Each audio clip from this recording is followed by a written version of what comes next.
Channel medical nurses. सब आज हम बात करने वाले हैं एमएसएन की, मेडिकल सर्जिकल नर्सिंग, जिसके आपको 15 से 20 क्वेश्चन हर एक एग्ज़ाम में आते हैं।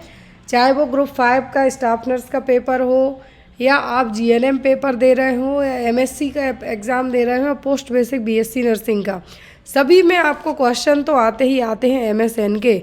या तो बेसिक क्वेश्चन आ जाते हैं या फिर आपको हार्ड क्वेश्चन आएंगे, बट क्वेश्चन आपको ज़रूर आते हैं। तो जो भी लोग क्लास में नए हैं, यदि आपको क्लासेस अच्छी लगती हो तो चैनल को ज़रूर सब्सक्राइब करके रखें, ताकि आपकी कभी भी कोई भी क्लास है जो मिस ना हो पाए। आज की क्लास में जो पहला क्वेश्चन है यहाँ पे आपको, और क्वेश्चन स्टार्ट करने के पहले मैं बता दूं कि जिन्होंने भी अभी तक एनएचएम बुक या सीएचओ बुक या रेलवे बुक नहीं पढ़ी है, तो एक बार आप लोग पढ़िए एंड देन आफ्टर डिसाइड कीजिए कि आपको कितने क्वेश्चन हैं जो आपके अपकमिंग एग्ज़ाम में हेल्पफुल रहते हैं, क्योंकि बहुत ही अच्छे अच्छे क्वेश्चन हैं जो आपको ऐड किए गए हैं।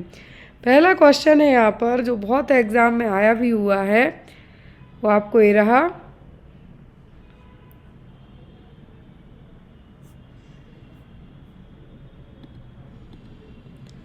Calcium balance in the body is regulate with the help of. तो हमारे शरीर में जो कैल्शियम है हमारी हड्डियों के लिए, दांतों के लिए सबसे इम्पॉर्टेंट है, तो इसका रेगुलेशन हमारे शरीर में कौन करता है? पैराथार्मोन, एल्डोस्टेरोन, कैल्सीटोनिन या फिर ए एंड सी, कौन करता है? तो यहाँ पर हमारी बॉडी में जो कैल्सीटोनिन का प्रोडक्शन कौन करता है? थायराइड ग्लैंड के बारे में सबने सुना होगा, बटरफ्लाई शेप में जो एच शेप ग्लैंड होती है, नेक के यहाँ पे होगी। अब यहाँ पर ए जो ग्लैंड है, ये थायरॉक्सिन के अलावा भी जो कौन सा हार्मोन रिलीज़ करती है? कैल्सीटोनिन। तो आपने सुना होगा जिनको थायराइड की समस्या होती है, उनको हाथ पैर में दर्द, ये सब कंप्लेन बनी रहती है, वो कैल्शियम की कमी के कारण होता है। तो हमारे शरीर में कैल्शियम का जो रेगुलेशन है वो कौन करता है? कैल्सीटोनिन और पैराथार्मोन भी। अब जो थायराइड ग्लैंड है उसके बैक साइड में 4 हैं जो छोटी छोटी क्या होती हैं? पैराथायराइड ग्लैंड होती हैं, जो पैराथार्मोन रिलीज़ करती हैं। तो ये दोनों हमारी बॉडी में क्या करती हैं? कैल्शियम का बैलेंस बनाने में हेल्प करेंगी। देखिए यहाँ पर, calcitonin produced by thyroid gland and helps to mobilise calcium from blood to bone. जो ब्लड में हमारे कैल्शियम है वो बोन तक लाने का काम कौन करेगा? कैल्सीटोनिन। ब्लड से बोन तक जो कैल्शियम लाना है वो कौन करेगा? कैल्सीटोनिन। और जो बोन से ब्लड तक लेके जाना है वो कौन करता है? पैराथार्मोन। तो ये दोनों क्या हैं? अपोजिट में काम करते हैं, बट दोनों बहुत ज़रूरी हैं, इसीलिए दोनों हार्मोन क्या करेंगे? हेल्प करते हैं। अगला क्वेश्चन है यहाँ पर, which type of solution cause water to shift from the cells into the plasma. Cells से प्लाज्मा में कौन सा सॉल्यूशन है जो वाटर को शिफ्ट करने का काम करेगा? हाइपरटोनिक, हाइपोटोनिक, आइसोटोनिक या फिर एल्कलाइन, कौन सा करेगा? तो यहाँ पर एल्कलाइन सॉल्यूशन का मतलब होता है ऐसे सॉल्यूशन जिनकी पीएच वैल्यू क्या हो? 7 से ज़्यादा हो। हमने जो पीएच स्केल पढ़ी है उसमें 14 तक होता है। अबव 7 जाए मतलब एल्कलाइन, बिलो 7 आए मतलब एसिडिक। आइसोटोनिक कैसे होते हैं? जैसे जो ब्लड प्लाज्मा के कंपेयर में इसकी ऑस्मोलैरिटी रहेगी। हाइपोटोनिक प्लाज्मा से सेल्स में ले जाते हैं, और हाइपरटोनिक सेल्स से प्लाज्मा में। याद रखें, हाइपरटोनिक क्या करेंगे? यहाँ पर हाइपरटोनिक करेंगे सेल्स टू प्लाज्मा, ये आपको हमेशा याद रखना है। हाइपोटोनिक का काम क्या होगा? Plasma to sales. आइसोटोनिक में मतलब इक्वल रहेंगे। Clear? Next is,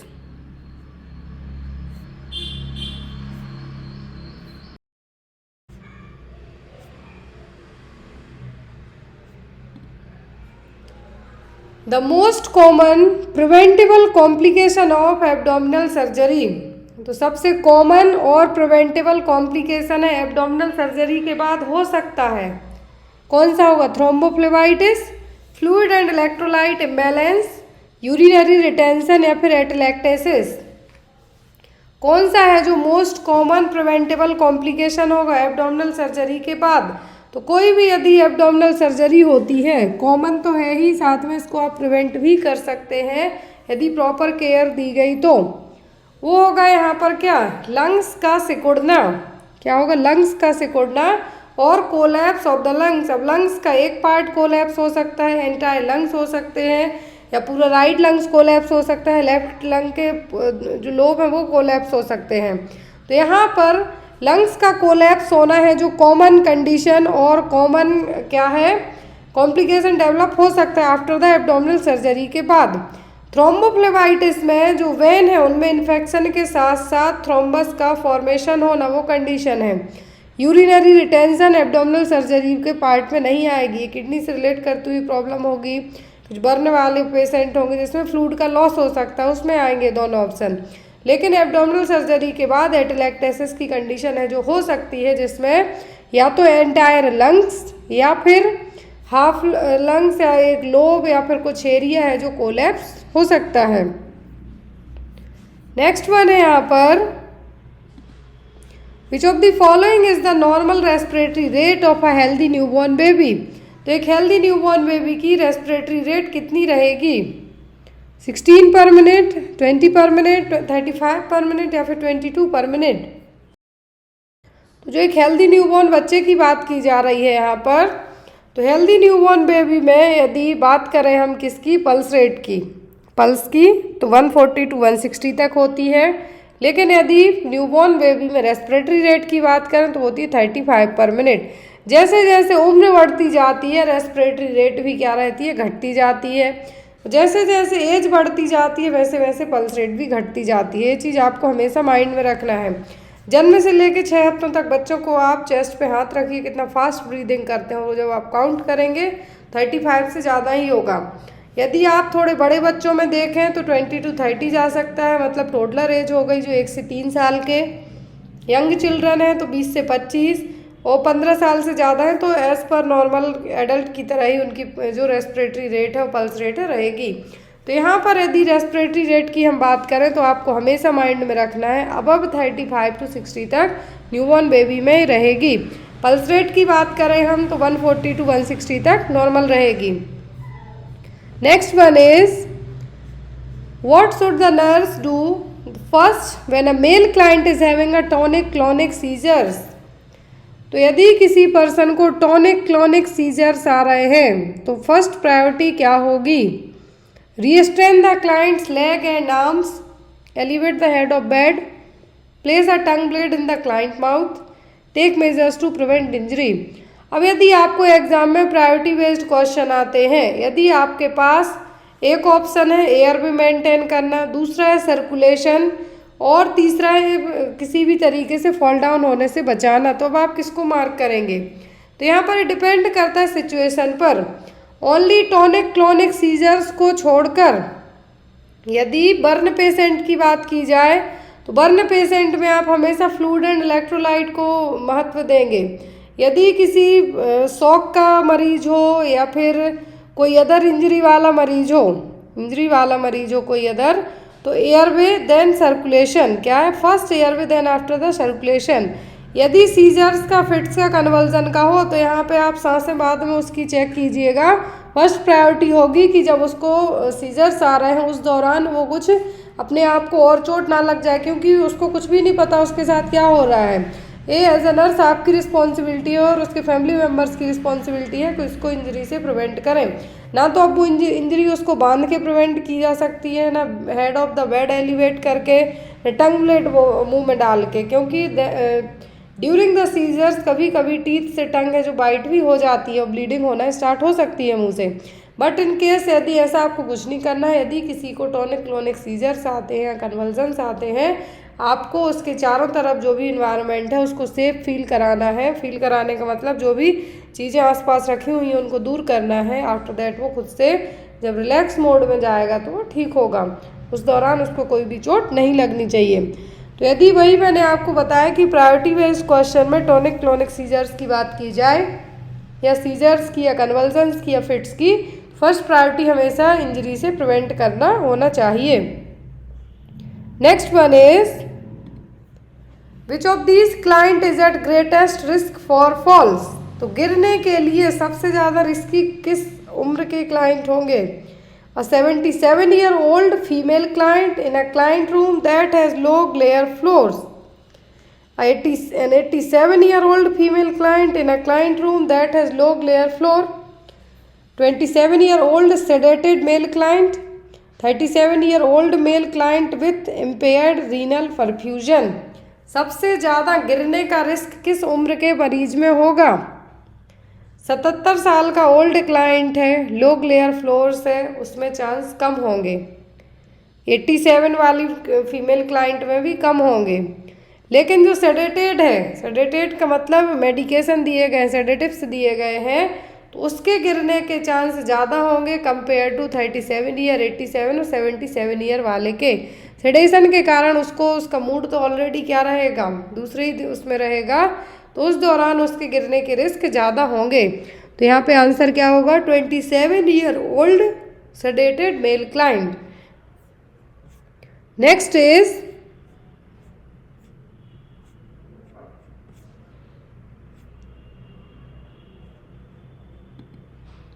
beta-2 transferrin is a specific test done in which condition? तो beta-2 ट्रांसफेरिन टेस्ट है जो एक स्पेसिफिक कंडीशन को डायग्नोस करने के लिए किया जाएगा। तो वो कौन सी कंडीशन होगी? Allergic rhinitis, lupus vulgaris, malaria या फिर CSF राइनोरिया। किसके लिए होगा beta-2 ट्रांसफेरिन टेस्ट? तो beta-2 ट्रांसफेरिन टेस्ट किया जाएगा CSF राइनोरिया के लिए। CSF राइनोरिया का मतलब कि ऐसी कंडीशन जहाँ पर जो सेरिब्रोस्पाइनल फ्लूइड है क्या हो, नोज के थ्रू लीक होके साइनस के थ्रू क्या हो, बाहर आए। उस केस में पता करना है कि ये नाक से पानी ही आ रहा है कि इंटरनल कुछ रीजन से CSF लीक तो नहीं हो रहा है। तो जो टेस्ट किया जाएगा वो स्पेसिफिक टेस्ट किसके लिए होगा? CSF राइनोरिया के लिए। CSF राइनोरिया और सेरिब्रोस्पाइनल फ्लूइड राइनोरिया। राइनोरिया का मतलब ही होता है कुछ ना कुछ लीक होना। अब यहाँ पर नोज और साइनस के थ्रू यदि जो रनी नोज हो रही है, वाटरी रनी नोज हो रही है, कुछ केसेस में CSF भी हो सकता है, या तो कुछ इंजरी वगैरह हुई है, एक्सीडेंट वगैरह हुआ हो, तो इंटरनल इंजरी के कारण CSF भी बाहर है जो रिस्की आ सकता है। तो उसको पता करने के लिए beta-2 ट्रांसफेरिन टेस्ट है जो किया जाएगा। Next one, Which of the following is the antidote for magnesium toxicity MgSO4? यदि मैग्नीशियम टॉक्सिसिटी होती है तो उसके एंटीडोट के लिए क्या दिया जाएगा? कैल्शियम ग्लूकानेट, नेलॉक्सोन, विटामिन के या फिर नन ऑफ द अबव। कुछ ना कुछ एंटीडोट तो पूछा जाता है, या तो क्वेश्चन इस तरीके से घुमा के पूछ सकते हैं, लेकिन यदि एंटीडोट की बात करें हो सकता है आपको इस तरीके से वन लाइनर क्वेश्चन में ना रहे, घुमा घुमा के दिया जाए। तो वो होगा यहाँ पर मैग्नीशियम टॉक्सिसिटी के लिए कैल्शियम ग्लूकानेट। अभी देखिए यहाँ पे एक लिस्ट दी हुई, आप चाहें तो इसको सेव कर सकते हैं कि कुछ ड्रग सब्सटेंस और उनके एंटीडोट। यदि ड्रग्स का ओवरडोज हो जाए या बॉडी में टॉक्सिसिटी हो जाए तो किसके थ्रू उसको रिट्रीट किया जा सकता है? यदि एसिटामिनोफेन या फिर किसी को पैरासीटामोल ओवरडोज हो जाए तब दिया जाता है एसिटाइलसिस्टीन। क्या? एसिटाइलसिस्टीन। एंटीकोलिनार्जिक हो जाए तब दिया जाता है फॉस्टिग्माइन। बेंजोडाइजापाइन के लिए फ्लूमेजेनिल। यदि कैल्शियम चैनल ब्लॉकर हैं तो कैल्शियम क्लोराइड या फिर कैल्शियम ग्लूकानेट दिया जाएगा। मैग्नीशियम सल्फेट के लिए भी क्या दिया जाएगा? कैल्शियम ग्लूकानेट दिया जाएगा। यदि किसी को साइनाइड पॉइजनिंग होती है तो मिथिलीन ब्लू है जो दिया जाएगा। डिगॉक्सिन है तो डिगॉक्सिन इम्यून फेब, एग्जाम में डिगॉक्सिन का तो बहुत आता है, टॉक्सिसिटी आती है, किसको नहीं देना है वो आता है। हेपेरिन जो कि नेचुरल एंटीकोआगुलेंट होता है हमारी बॉडी में, और यदि इसकी टॉक्सिसिटी हो प्रोटामाइन सल्फेट दिया जाएगा। आयरन ओवरडोज हो जाए तो डिफ्रॉक्सामाइन दिया जाएगा। इंसुलिन के लिए ग्लूकागॉन क्योंकि इसके अपोजिट वर्क करेगा। ओपियोइड्स के लिए नेलॉक्सोन दिया जाएगा। वारफरिन के लिए विटामिन के। तो ये बेसिक और कुछ इम्पॉर्टेंट एंटीडोट्स हैं और ड्रग्स के नेम हैं जिसके कारण यदि ओवरडोज होता है तो रिट्रीट कैसे किया जाएगा इन एंटीडोट के थ्रू। इसके आपको नाम ही याद करना पड़ेंगे, इसकी और कोई शॉर्ट ट्रिक तो नहीं है। नेक्स्ट वन, स्पेल्डिंग साइंस। स्पेल्डिंग साइन किस में देखने को मिलता है? स्पाइना बाइफिडा, अबॉर्शन, IUD या फिर बेबी विथ कार्डियोसेंथेसिस। एक क्वेश्चन ESIC UPSC में अभी पूछा गया था जो पेपर हुआ था जुलाई में। स्पेल्डिंग साइन होता है और एक होता है रॉप्सिंग साइन।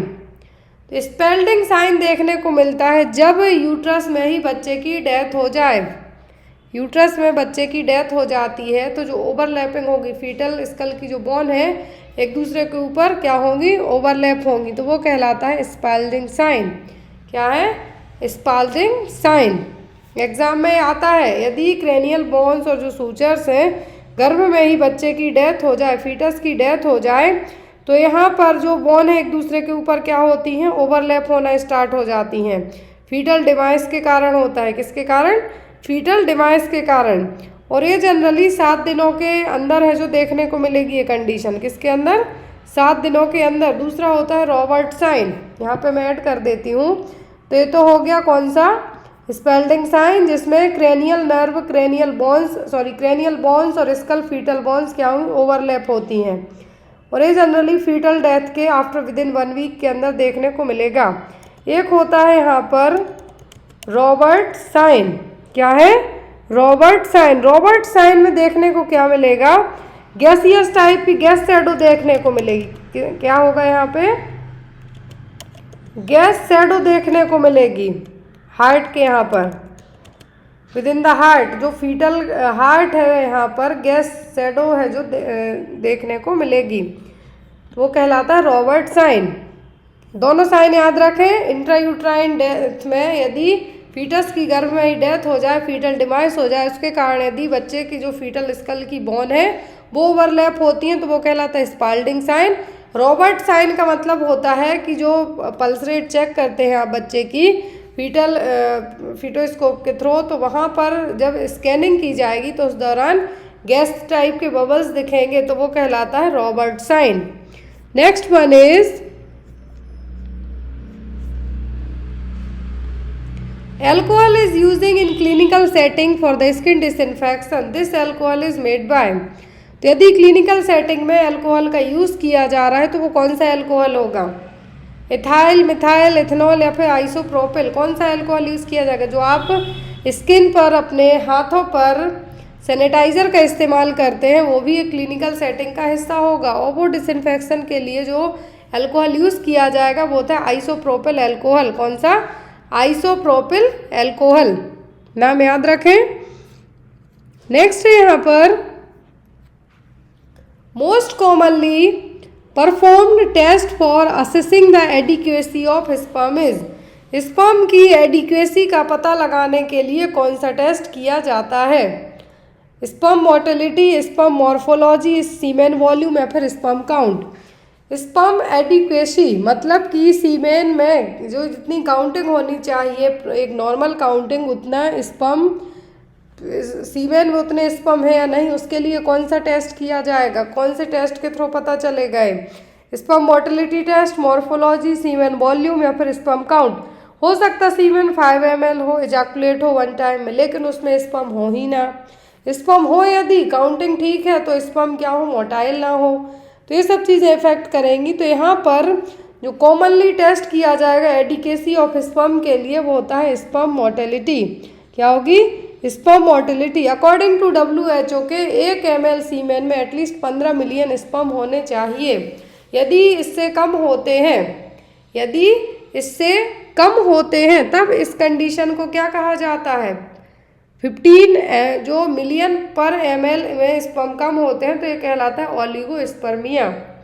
यदि 0 स्पर्म काउंट है, मतलब ना के बराबर है, तो इज़ोस्पर्मिया। सीमेन में 1 ml सीमेन में 15 मिलियन स्पर्म से कम है तो ओलिगो मतलब कमी है, और ये नहीं है तो एजोस्पर्मिया कंडीशन कहलाएगी। अब स्पर्म का प्रोडक्शन, इजैकुलेशन कैसे होगा? तो स्पर्म डेवलप होते हैं कहाँ पर? सेमनीफेरस टिब्यूल्स में, जो टेस्टिकल्स की सेमनीफेरस टिब्यूल्स है वहाँ पर। इनमें हार्मोन अपना एक बहुत ही इम्पोर्टेंट रोल प्ले करते हैं कि ये प्रॉपर इनका डेवलपमेंट होगा। अब ये ट्रेवल करके जाते हैं एपिडेमाइडिस में, जो कि एक लॉन्ग ट्यूब काइंड रहेगी। यहाँ पर इनका क्या होगा? मैचुरेशन होगा। जो स्पर्म क्या है, बन के आए हैं सेमनीफेरस टिब्यूल से टेस्टिकल की, वो एपिडेमाइडिस में जाके मैच्योर होंगे। वास्ट डिफरेंसेस, जो कि एक ट्यूब होती है, इसी को कट किया जाता है वैसेक्टोमी के दौरान और टाई अप किया जाता है। तो यहाँ पर क्या होंगे? माइग्रेट होते हैं ड्यूरिंग द एजैकुलेशन के दौरान ये क्या होते हैं, प्रोस्टेट ग्लैंड का फ्लूइड है जो प्रोस्टेट फ्लूइड, सेमिनल ग्लैंड अपना फ्लूइड है जो मिक्स करके एजैकुलेशन के दौरान ये यूरेथ्रा के थ्रू क्या आते हैं, बाहर आते हैं। बेसिक सा वो है। अब यहाँ पे एक और क्वेश्चन आपका ऐड होता है जो मैंने ऐड किया हुआ है, वो है इनफर्टिलिटी। यदि स्पर्म काउंट पे इफेक्ट पड़ता है तो इनफर्टिलिटी भी हो सकती है, मतलब बांझपन। प्राइमरी में कभी भी प्रेगनेंसी कंसीव नहीं कर पाते हैं कपल, सेकेंडरी में एक बच्चा हो गया लेकिन दोबारा कंसीव करने में दिक्कत होती है तो वो कहलाती है secondary. Next one is digoxin इजन। तो डिगॉक्सिन क्या है, calcium channel blocker, cardiac glycosides, thrombolytic agent या फिर एंटी एंजाइना ड्रग। तो एंटी एंजाइना तो नाइट्रोग्लिसरीन को कहा जाता है। यहाँ पर एक क्या कहलाएगी, कार्डियक ग्लाइकोसाइड्स। क्या होगी, कार्डियक ग्लाइकोसाइड्स। यदि किसी को कंजेस्टिव हार्ट फेलियर, फिब्रिलेशन या आर्टेरियल फ्लिटर की कंडीशन हो रही है तब कार्डियो ग्लाइकोसाइड्स दिए जाते हैं। इसमें डिगॉक्सिन हो सकती है, डिजिटैलिस एजेंट हो सकते हैं, लेकिन कभी भी कार्डियक ग्लाइकोसाइड्स और डिगॉक्सिन पल्स रेट बिलो 60 जा रही हो तो हमें नहीं देना है, क्योंकि ये पल्स रेट को और घटाने का काम करती है और इस दौरान यदि और दे दिया तो मरीज तो बेचारा सीधा भगवान को प्यारा हो जाएगा। तो इस दौरान क्या करना है, हमें कार्डियक ग्लाइकोसाइड्स कैटेगरी की कोई भी ड्रग हमें नहीं देनी है। नेक्स्ट वन इज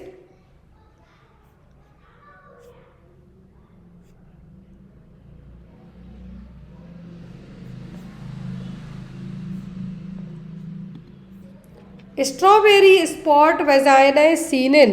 तो स्ट्रॉबेरी स्पॉट है जो वेजाइना में किस कंडीशन में देखने को मिलेंगे, Candida, trichomonas, CMB, cytomegalovirus, herpes simplex. किस केस में स्ट्रॉबेरी स्पॉट देखने को मिलेंगे वेजाइना के ऊपर, तो ये देखने को मिलेंगे किसमें, ट्राइकोमोनास में। किसमें, ट्राइकोमोनास में। ट्राइकोमोनास वेजाइनलिस में स्ट्रॉबेरी काइंड ऑफ, ट्राइकोमोनास का जो एक इंडिकेटरी साइन होता है वो होता है स्ट्रॉबेरी सर्विक्स और स्ट्रॉबेरी वेजाइना। जो स्ट्रॉबेरी के ऊपर डॉट डॉट टाइप रहेंगे उस तरीके के पैचेस देखने को मिलेंगे सरफेस एरिया पर, सर्विक्स के और वेजाइना के। और यहाँ पर ये पैचेस वाइट पैचेस हैं जो इन्फ्लामेशन होने के साथ साथ ये पैचेस किस कलर में कन्वर्ट होते हैं, रेड से वाइट में।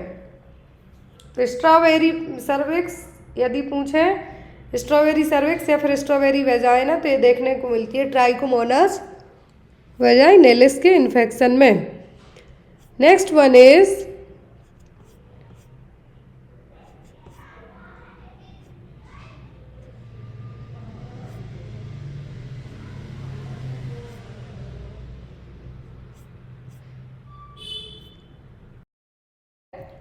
the clinic nurse notes that the physician has documented a diagnosis of herpes zoster in the male client's chart based on an outstanding of the cause of this disorder. The nurse determined that this definitive diagnosis was made following which diagnostic test. यहाँ पे question ध्यान से देखिए, एक clinic में है जो physician ने एक पेशेंट में हर्पीस जूस्टर, इसको सिंगलेंस नाम से जाना जाता है, ये कुछ टाइम पहले महाराष्ट्र में बहुत फैला था। तो यहाँ पर एक क्लाइंट का चार्ट है जो बनाया, तो अकॉर्डिंग टू दैट इस डिसऑर्डर के पता होना चाहिए कि इसका रीज़न क्या है, कॉज क्या है। तो यहाँ पर डायग्नोस्टिक टेस्ट कौन सा होगा, सिग्नल्स को या फिर हर्पीस जूस्टर को पता करने के लिए पैच टेस्ट होगा, स्किन बायोप्सी होगी, या फिर कल्चर ऑफ द लीजन होगा, या फिर वूज लाइट एग्जामिनेशन होगा। क्या होगा, सिग्नल्स के लिए या फिर हर्पीस जूस्टर का पता करने के लिए कौन सा एक टेस्ट किया जाएगा। यहाँ पे यही पूछा है क्वेश्चन में, आपको लग रहा होगा क्वेश्चन कितना बड़ा है, लेकिन इस तरीके के क्वेश्चन आपको एग्जाम में आते हैं। तो हर्पीस जूस्टर के लिए जो बेस्ट तरीका होगा पता करने के लिए वो होगा कल्चर्स ऑफ द लीजन। जो घाव बने हैं हर्पीस जूस्टर के कारण, वो जो लीजन्स है वहाँ का स्पेसीज कलेक्ट करके टेस्ट करना, तो वो कहलाएगा आपका कल्चर ऑफ द लीजन। देखिए यहाँ पर हर्पीस जूस्टर के लिए जो क्लासिक प्रेजेंटेशन होता है वो क्लिनिकल एग्जामिनेशन और डायग्नोस्टिक यदि आपसे बात करें तो यहाँ पर वायरल है। एक तो ये प्रॉब्लम क्या है, वायरल है। वायरल के लिए जो डेफिनेटिव डायग्नोसिस आपको पता करना है इस वायरल के लिए, और इसका जो रीज़न होता है वो क्या होता है वेरिसेला जूस्टर वायरस। क्या होगा, वेरिसेला जूस्टर वायरस। और यही सेम वायरस चिकन पॉक्स भी कॉज करता है, याद रखें। जो वेरिसेला जूस्टर वायरस है यही हर्पीस जूस्टर सिंगलेंस को कॉज तो करता ही, साथ में चिकन पॉक्स को भी कॉज करेगा। पैच टेस्ट का यूज़ जो यहाँ पे ऑप्शन में दिया है आपको, पैच टेस्ट तो यूज़ किया जाता है यदि कोई एलर्जी वगैरह हो या फिर किसी को कुछ मेडिकेशन दी जानी हो तो उस एलर्जी को चेक करने के लिए। बायोप्सी में जनरली साइटोलॉजिकल एग्जामिनेशन किए जाते हैं, कैंसर की स्टडी के लिए टिश्यू रिमूव करके उनको चेक किया जाएगा, वो कहलाता है बायोप्सी। तो यहाँ पर पैच टेस्ट यदि पूछें तो एलर्जी से रिलेट करता होता है, बायोप्सी होते तो कैंसर सेल्स से। अब यहाँ पर कल्चर्स ऑफ लीजन्स के थ्रू बेटर तरीके से पता चलेगा as compare to others option के। तो यहाँ पे आपका आंसर क्या होगा, आपका आंसर होगा culture of the lesion. Next one, the skin is assigned to care for a female client with herpes zoster, which of the following characteristics would the nurse expect to note when assessing lesion of this infection? अभी आपके पास mail client था तो पता कैसे करेंगे herpes zoster के लिए। अब यहाँ पर फीमेल क्लाइंट है, उसको भी हर्पीस जूस्टर का इन्फेक्शन हुआ है, तो अब यहाँ पर एज अ नर्स आप कैसे फाइंड आउट करेंगे, क्या साइन देखने को मिलेंगे। Clustered skin vesicle, a generalised body rashes, small blue white spot with red base, या फिर fiery red oedematous rashes on the cheeks. क्या देखने को ऐसा मिलेगा, यदि सिग्नल्स है जो पर्सन के लिए लेडीज क्लाइंट है तो होगा clustered skin vessels, clustered skin vesicles हैं जो देखने को मिलेंगे। लेडीज क्लाइंट की बात की जा रही है यहाँ पर, क्योंकि प्राइमरी जो हर्पीस जूस्टर का साइन होता है होते हैं वेसिकल्स। क्या होंगे, वेसिकल्स। और ये वेसिकल्स जनरली किस उसमें होते हैं, क्लस्टर, गुच्छों में, किसमें, गुच्छों में और क्लस्टर में। इसीलिए आप किसको चेक करेंगे, क्लस्टर्ड स्किन वेसिकल्स को है जो पता करेंगे। और ये जनरली बॉडी की मिडलाइन को क्रॉस भी नहीं करते हैं। तो यहाँ पे यदि क्लासिकल साइन पूछे हैं सिग्नल्स के लिए, फीमेल क्लाइंट में पूछा है तो जो साइन अकॉर्डिंग टू दैट है क्या होंगे, clustered skin vesicles. Next one, in which skin disorder do T cell induce a sudden increase in cytokines leading to hyperplasia of skin cells resulting in raised skin plaques. यहाँ पर कौन सी skin disorder होगा जिसमें T cells हैं जो suddenly induce करने का काम करती हैं, साइटोकाइनिन के रिलीज को बढ़ावा देंगे जिसके कारण हाइपरप्लासिया होगा और ये स्किन प्लक्स को तुरंत बनाएंगी। डर्मेटाइटिस, एक्जिमा, सोरियासिस या फिर इम्पेडिगो, किस केस में ऐसा होगा, तो ये देखने को मिलेगा सोरियासिस के केस में। किसमें, सोरियासिस के केस में, जो कि लॉन्ग लास्टिंग क्रॉनिक प्रॉब्लम है। इसमें स्किन है जो और हमारा जो इम्यून सिस्टम है ओवर एक्टिव होगा, स्किन सेल्स ज़्यादा तरीके से मल्टीप्लाई होगी, पैचेस भी देखने को मिलेंगे। इसके अलग अलग टाइप भी होते हैं, ये स्कैल्प, एल्बो, नी जॉइंट, जहाँ पर भी स्किन प्रॉब्लम कहाँ पे होती है, जिस एरिया में ज़्यादा स्वेटिनेस रहे वहाँ पर, तो ये कंडीशन डेवलप है जो हो सकती है। नेक्स्ट वन, इम्पेडिगो में इस तरीके के साइन देखने को मिलेंगे जो कि इचमाइट के कारण होगा, ये भी एक स्किन इन्फेक्शन है। Next one, which of the following does not describe a process of burn shock.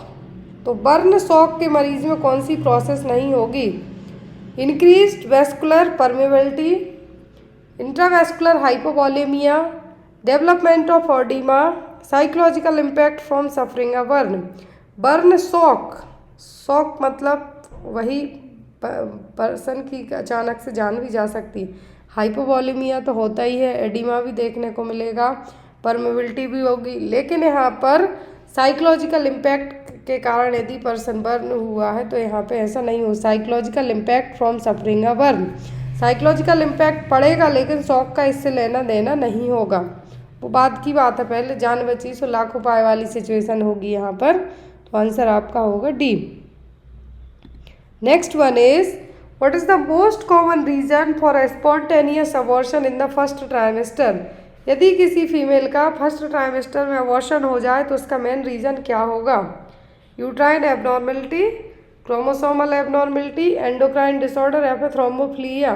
क्या रीज़न हो सकता है स्पॉन्टेनियस अबॉर्शन का फर्स्ट ट्राइमेस्टर में, तो आपको कई बार बताया गया है यदि फर्स्ट ट्राइमेस्टर में अबॉर्शन की बात की जाए तो फर्स्ट रीज़न होता है आपका क्रोमोसोमल एबनॉर्मेलिटी या फिर जर्म प्लाज्म थ्योरी भी यहाँ पे है जो क्या रहेगी, रिलेट करती है। लेकिन यदि आपको ऑप्शन में क्रोमोसोमल है, क्रोमोसोम से रिलेट करती हुई चीज़ें हैं, तो वो सबसे ज़्यादा 60% केसेस होते हैं जो फर्स्ट ट्राइमेस्टर में। कितने? 60% तक जो केसेस होते हैं फर्स्ट ट्राइमेस्टर में, उनके अबॉर्शन का रीज़न होता है क्रोमोसोमल एबनॉर्मलिटी। क्या होगी? Chromosomal abnormality. Next one, a woman in the early first trimester of pregnancy present for evaluation of vaginal bleeding. You order a beta HCG test. Over what time period would you expect the beta BCG level to approximately double? तो यहाँ पर यदि किसी client की early first trimester of pregnancy चल रहा है, evaluation में पता चलता है कि उसको वेजाइनल ब्लीडिंग हो रही है, तो आप बीटा एचसीजी टेस्ट करवाएंगी, ह्यूमन कोरियर गोनाडोट्रोपिन टेस्ट, जो प्रेगनेंसी में पॉजिटिव पाया जाता है। अब ऑलरेडी पता है कि फर्स्ट ट्राइमेस्टर चल रहा है प्रेगनेंसी का, तो यहाँ पर बीटा एचसीजी का लेवल डबल कब होगा?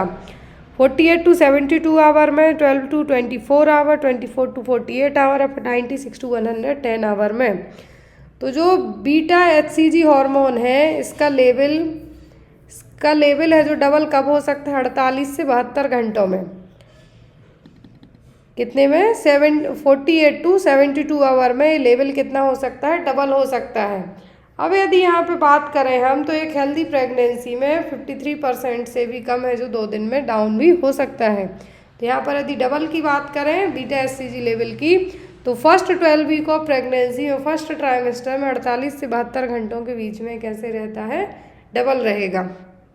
धीरे धीरे जैसे जैसे प्रेगनेंसी कंटिन्यू होती है, इसका लेवल कम होने लगता है। Next one, which of the following is not an absolute risk factor for ectopic pregnancy? तो इनमें से एक्टोपिक प्रेगनेंसी के लिए क्या रिस्क फैक्टर नहीं है? Prior tubal surgery, exposure to elevated level of progesterone, in vitro fertilisation या फिर intrauterine device use. Absolute risk factor कौन सा नहीं है? ट्यूबल सर्जरी हुई है तो हो सकता है, रिस्क है। ज़्यादा प्रोजेस्ट्रॉन का लेवल लेते हैं तो भी हो सकता है। इसका एक रीज़न है ही एक्टोपिक का कि जो फैलोपियन ट्यूब में फर्टिलाइजेशन हो के वहीं पे इम्प्लांट हो सकता है। आईवीएफ भी हो सकता है, लेकिन आईयूडी का एब्सोल्यूट रिस्क है जो एक्टोपिक प्रेगनेंसी से कनेक्शन डायरेक्ट नहीं होगा। रिस्क फैक्टर है एक्टोपिक में रिकॉन्स्ट्रक्टिव सर्जरी, आईवीएफ हो सकता है, डीईएस हो सकता है और अदर इन्फेक्शन हो सकते हैं, लेकिन आईयूडी का डायरेक्ट कनेक्शन नहीं होगा। आईयूडी का डायरेक्ट कनेक्शन यहाँ पे नहीं होगा। Next one, which of the following is fetal cause of stillbirth? Stillbirth का मतलब होता है कि गर्भ में ही बच्चे की डेथ हो जाना। इसका मेन रीज़न क्या हो सकता है? Abruption, chromosomal abnormalities, abdominal trauma या फिर इंट्रायूट्राइन इन्फेक्शन। इसका आंसर आप लोग कमेंट बॉक्स में देना। इस रिलेट करता क्वेश्चन हमने अभी पढ़ा है जस्ट। तो यहाँ पर फीटल कॉज पूछा है, मैटरनल कॉज नहीं पूछा है। बच्चे की गर्भ में डेथ होने का रीज़न क्या हो सकता है? आंसर कमेंट बॉक्स में बताना है। और जिन भी लोगों ने अभी तक बुक ऑर्डर नहीं किए, प्लीज़ बुक ऑर्डर कीजिए। और एक चीज़ और मैं बता दूं कि फ्लिपकार्ट में कुछ यदि आप एड्रेस वगैरह डालते हैं और आपका एड्रेस यदि प्रॉपर नहीं जा रहा है, फ्लिपकार्ट आपका एड्रेस प्रॉपर फॉलो नहीं कर रहा है, तो फ्लिपकार्ट की तरफ से यदि आपकी बुक कैंसिल होती है किसी भी रीज़न से, तो आप बुक को डायरेक्ट भी ऑर्डर कर सकते हैं। आप बुक को डायरेक्ट भी ऑर्डर कर सकते हैं। डायरेक्ट में आपको कोई अदर से एक्स्ट्रा चार्ज नहीं लगेंगे, वही चार्ज लगेगा और बुक आपको मैं खुद जाके कोरियर करूँगी। तो आपको टेंशन नहीं लेना है जिसका भी यदि, क्योंकि मैंने आज देखा कि 2-3 लोगों का सील्ड कैंसिलेशन एक ऑप्शन होता है, वो फ्लिपकार्ट की तरफ से ही होता है। उसमें मैं कुछ नहीं कर सकती हूँ। मैं इतना कर सकती हूँ कि यदि आपकी बुक वहाँ से कैंसिल होती है तो आप डायरेक्ट भी ऑर्डर कर सकते हैं। बुक आपके जो भी आपका डिलीवरी एड्रेस होगा उस एड्रेस पे आपको डिलीवर करवाई जाएगी। कोई भी डाउट आपको रह जाते हैं तो आप बेझिझक होके पूछ सकते हैं। Thank you for watching us. Bye bye, take care. Stored at which temperature? तो जो होल ब्लड है किस टेम्परेचर पे स्टोर किया जाता है? संपूर्ण रक्त किस तापमान पर संग्रहित होता है? स्टोरेज करके रखा जाता है कि ज़रूरत पड़ेगी तो यहाँ पर क्या किया जाएगा? ट्रांसफ्यूज़ किया जाएगा, जो ब्लड बैंक में रखा जाता है। ऑप्शन में है आपको 2 to 6 degree Celsius, 2 to 6 degree Fahrenheit, 8 to 10 degree Celsius या फिर 21 to 25 डिग्री सेल्सियस। जो होल ब्लड है इसका स्टोरेज टेम्परेचर पूछा गया है कि संपूर्ण रक्त किस तापमान पर संग्रहित होता है। तो संपूर्ण रक्त का मतलब है यहाँ पर होल ब्लड। तो होल ब्लड का स्टोरेज टेम्परेचर होता है 2 से 6 डिग्री सेल्सियस तक। कितना? 2 to 6 डिग्री सेल्सियस तक है जो होल ब्लड का टेम्परेचर सेट किया जाता है। होप आपको प्रॉपर दिख रहा हो। तो यहाँ पर होल ब्लड में आपका, यदि होल ब्लड की जगह आपको आरबीसी सेल पूछे तो ब्लड बैंक के रेफ्रिजरेटर में 2 से 6 डिग्री सेल्सियस तक है जो 35 दिनों तक इसको स्टोर करके रखा जा सकता है।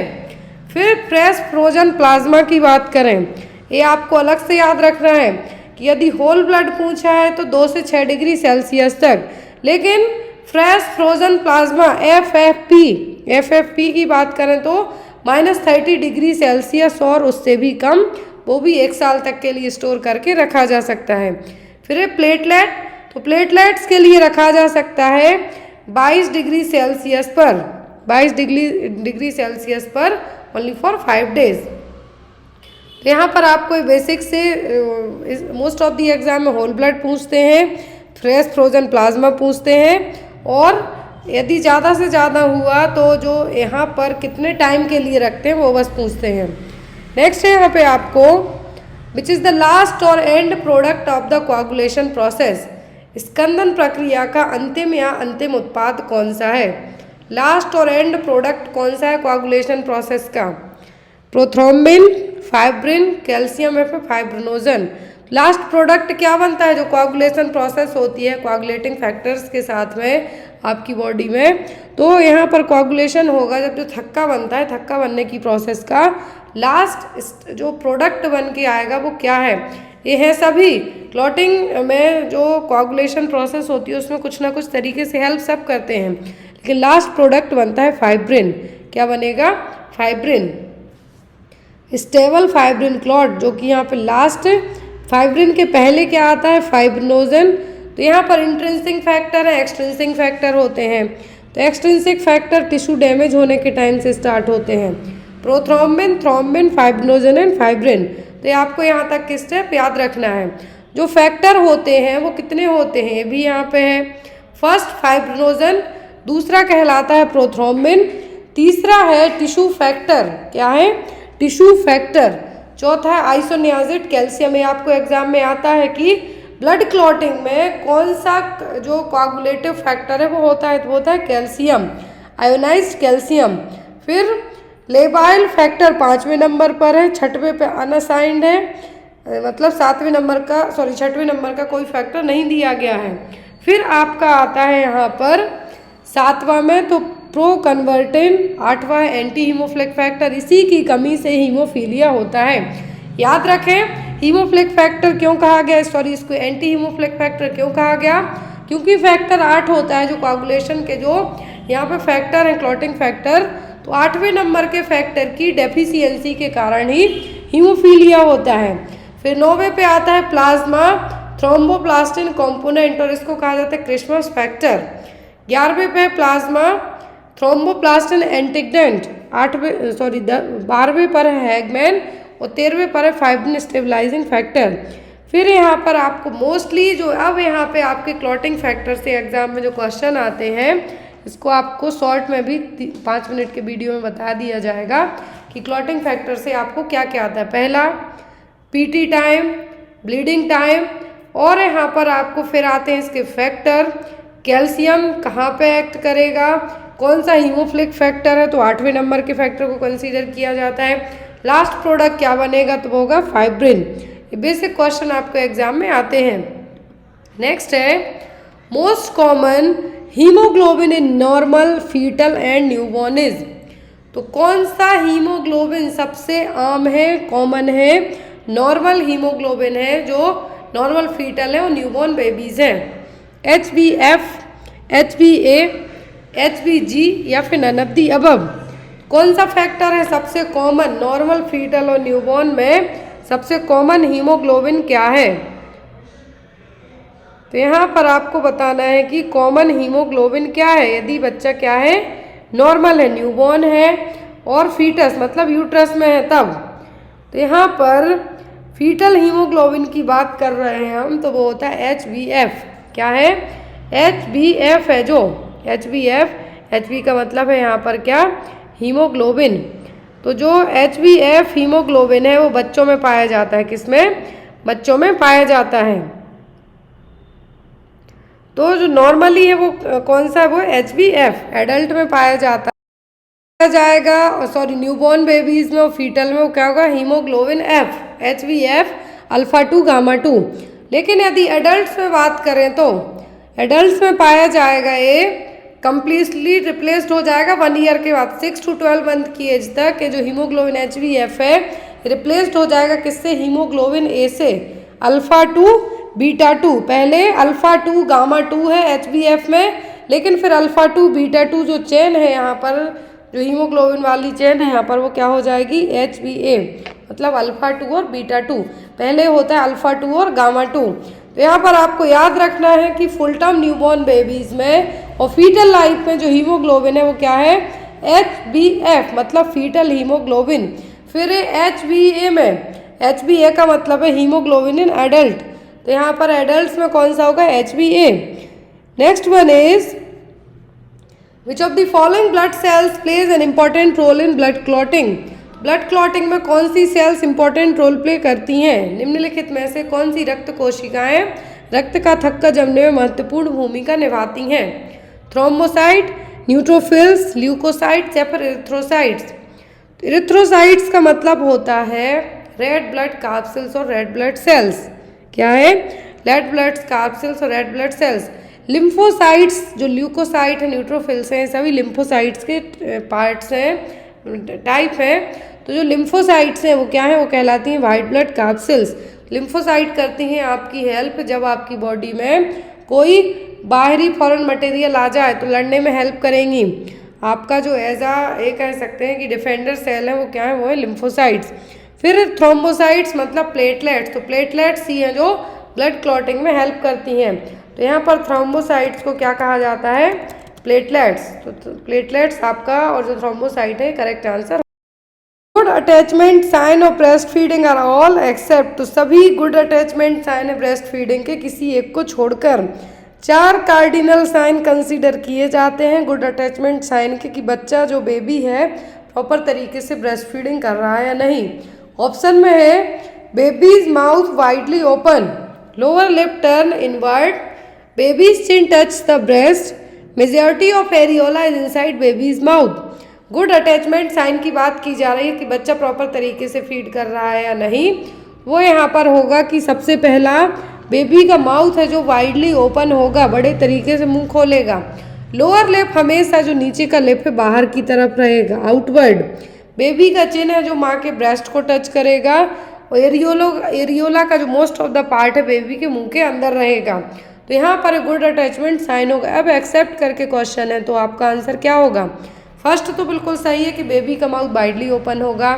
थर्ड भी सही है कि ब्रेस्ट को चिन है जो ब्रेस्ट को टच करेगा। लास्ट है जो एरियोला बेबी के मुंह में रहेगा, मेजर पार्ट है एरियोला का बेबी के मुंह के अंदर रहेगा। लोअर लिप है जो कहाँ रहेगा? आउटवर्ड। क्या रहेगा? बेबी का जो लोअर लिप है आउटवर्ड रहेगा, ना कि इनवर्ड। देखिए यहाँ पर गुड अटैचमेंट साइन में बेबी जो फीड करते करते माँ के फेस को भी देखेगा, नोज क्लोज रहेगी। लेकिन आपको इतना याद रखना है, बट जो आपके कार्डिनल साइन में कंसीडर किया जाता है वो यही होता है कि बेबी का माउथ है जो वाइडली ओपन होगा, चिन है ब्रेस्ट को टच करेगा, साथ ही साथ बेबी के जो लिप्स हैं वो आउटर वर्ड रहेंगे, लोअर लिप है जो आउटर वर्ड रहेगा, और यहाँ पर मेजॉरिटी ऑफ एरियोला बेबी के मुंह के अंदर रहेगा। तो यहाँ पर आपका जो सही आंसर है वो क्या होगा? वो होगा लोअर लिप टर्न इनवर्ड, क्योंकि यहाँ पर एक्सेप्ट करके पूछा है। बट यदि पूरे 4 साइन की बात करें तो यहाँ पे आउटवर्ड होगा lower lip. Next one is below what weight hepatitis B vaccine is not recommended to be given. कितने से कम वजन हो बच्चे का तो हेपेटाइटिस बी वैक्सीन नहीं देना है। 1 किलोग्राम, 2 किलोग्राम, 3 किलोग्राम या फिर 2.5 kg। तो जब भी हेपेटाइटिस बी वैक्सीन की हम बात करते हैं इंट्रामस्कुलरली बच्चे में दी जाती है eight the time of birth. लेकिन यहाँ पे क्राइटेरिया रखा गया है कि यदि बच्चे का वजन कितने ग्राम से कम हो तो ये नहीं देना। जैसे विटामिन के का इंजेक्शन दिया जाता है, 1 किलोग्राम से कम बच्चे का वजन है तो डोज भी हाफ कर देते, 0.5 कर देते हैं। यदि बच्चा नॉर्मल टर्म है, नॉर्मल बर्थ वेट है 2.5 kg तो पूरा देंगे, आप 1 देंगे। ऐसे ही यहाँ पर हेपेटाइटिस बी वैक्सीन में है, लेकिन यहाँ पर यदि बच्चे का वजन 2 kg से कम है तब आपको उसके लिए हेपेटाइटिस बी का वैक्सीन नहीं देना है। You have to wait and watch कि जब तक बच्चा है जो 2 किलोग्राम वजन कंप्लीट करके ना हो जाए तब तक आपको हेपेटाइटिस बी वैक्सीन नहीं देना है। हेपेटाइटिस बी वैक्सीन है जो, और जो हेपेटाइटिस बी वायरस है ये माँ से बच्चे में जा सकता है वर्टिकल ट्रांसमिशन के थ्रू, ट्रांसफ्यूज़न के थ्रू जा सकता है, सेक्सुअल रूट के थ्रू भी जा सकता है, सेक्सुअल एक्टिविटी के द्वारा भी जा सकता है। हेपेटाइटिस बी है जो most of the needle prick injury से भी होने के चांसेस रहते हैं। तो जितने भी हॉस्पिटल केयर वर्कर होते हैं, हेल्थ केयर वर्कर होते हैं, उनको कंपलसरी रखा जाता है कि आपको हेपेटाइटिस बी वैक्सीन लगी हुई हो, क्योंकि आप मेडिकेशन इंजेक्ट करते हैं, इंजेक्शन लगाते हैं तो उस टाइम पर नीडल प्रिक होने के चांसेस आपको रह सकते हैं। तो इसीलिए हेपेटाइटिस बी वैक्सीन लगाई जाती है, लेकिन eight the time of birth भी बच्चों में दी जाती है। लेकिन बच्चे का वजन यदि 2 किलोग्राम से कम है तो उसको हेपेटाइटिस बी वैक्सीन नहीं देंगे। आप वेट करेंगे कि जब बच्चे का वजन 2 किलोग्राम क्रॉस कर जाएगा तब आप उसमें वैक्सीन दे सकते हैं। और at the time of birth 3 vaccine दी जाती हैं, hepatitis B vaccine, BCG vaccine, oral polio vaccine. Oral polio vaccine के डोज को 0 में कंसीडर किया जाता है। एंड हेपेटाइटिस बी वैक्सीन यदि वजन 2 किलोग्राम से कम है तो आपको नहीं देना, जब 2 kg हो जाएगा तब आप दे सकते हैं। Next one is cord prolapse is defined as. तो कॉर्ड प्रोलैप्स का मतलब क्या है? Size of cord is short, cord having multiple infection condition, cord is located outside the vulva, cord is lying inside the vagina. Prolapse का मतलब है कि क्या है, बाहर की तरफ निकलना। अब यहाँ पर वो ऑप्शन कौन सा होगा जो कॉर्ड को बताएगा कि वो बाहर की तरफ जा रही है?